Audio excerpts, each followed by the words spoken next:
घने पत्तों से छनकर आती सूरज की रोशनी जंगल के फर्श पर धब्बेदार छाया डालती है। फिर भी गरीबी की एक अचूक हवा भारी है।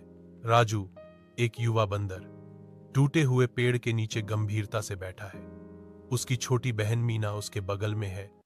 उसकी हल्की मुस्कान उसकी आंखों में भूख को छिपा रही है। मीना की धंसी हुई आंखों में मासूमियत की चमक है। जबकि राजू उसे देखता है, उसका दिल अनकही चिंता से भारी है। वह अपनी दृष्टि अभेद्य जंगल की ओर मोड़ता है।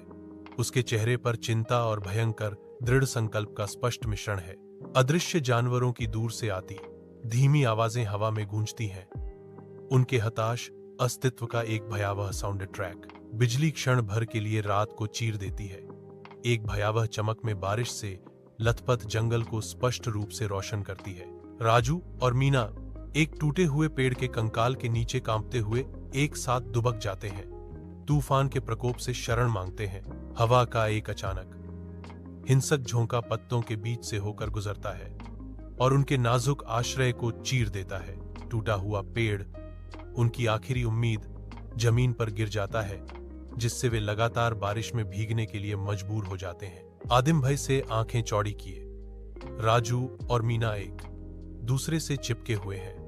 तूफान की दहाड़ के बीच अपने साझा आतंक में सांत्वना पा रहे हैं। तूफान के बाद जंगल शांत उदासी में जागता है। कोहरा हरी भरी पत्तियों से चिपका हुआ है। राजू थका हुआ लेकिन दृढ़ होकर निकलता है। उसका चेहरा धूल से सना हुआ है।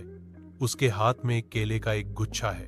उसकी आंखें हालांकि थकी हुई थीं, मीना को देखते ही शुद्ध खुशी से चमक उठी, जो हरे भरे विस्तार में एक प्रकाश स्तंभ थी। मीना उसे देखती है और असीम खुशी के मारे उछल पड़ती है। वे केले साझा करते हैं। उनके चेहरे गहरी संतुष्टि और एक अकाट्य प्रेम से चमक रहे हैं। सूर्य की पहली सुनहरी किरणें कैनोपी से टूटकर उन्हें नई आशा के वादे से नहला देती हैं।